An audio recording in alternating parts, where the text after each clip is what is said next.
In the heart of 17th century France, a story of genius, tragedy, and divine inspiration unfolds. This is the story of Blaise Pascal. Born in 1623 in the small town of Clermont, Blaise was the son of a lawyer and mathematics enthusiast. His early life was shadowed by loss. His mother passed away when he was just 3.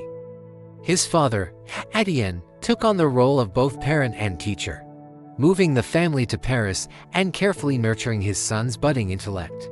Despite his fragile health, Blaise's mind was a force of nature.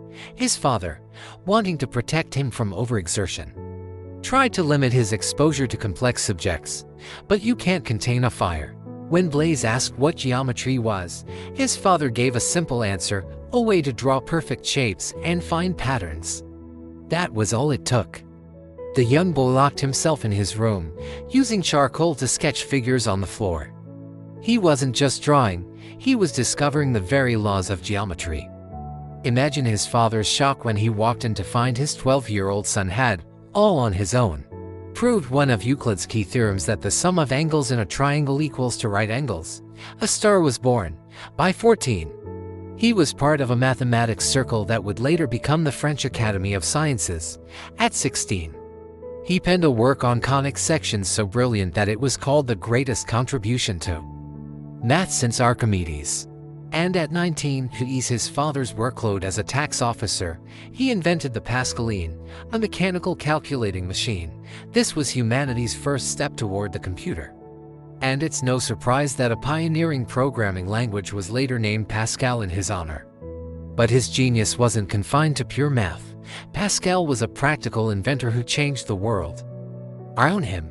He laid the foundations for hydraulics. That's why we measure pressure in pascals. He invented the hydraulic press and the medical syringe. He even launched the world's first city bus route, a horse-drawn omnibus system in Paris. He wanted to see his ideas make a real difference, even trying to mass-produce his calculating machines. As he matured, Pascal's curiosity turned to the unpredictable world of chance.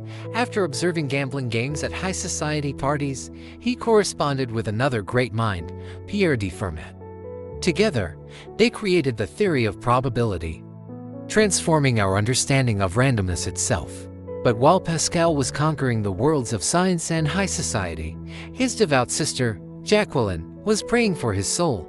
And in 1654, a single moment changed everything. Returning from a party, the horses pulling his carriage bolted, plunging over the side of a bridge. Miraculously, the carriage was left dangling on the edge, sparing his life. This near-death experience triggered a profound spiritual awakening. For the final 8 years of his life, Blaise Pascal turned away from worldly fame and dedicated himself entirely to God. The sharp-edged, ambitious man became humble, kind, and deeply spiritual. He began writing notes for a grand defense of the Christian faith, a project he would never complete due to failing health. On his deathbed, he wrote, "I stretch out my hands to my Savior, who came to earth to suffer and die for me." In 1662, at just 39 years old, the world lost one of its most brilliant minds. Pascal left behind a dual legacy, a testament to the power of human intellect and an inspiring story of profound faith. Thank you for watching. If you were inspired by Pascal's incredible journey, please like this video and subscribe for more stories of the minds that shaped our world. See you next time.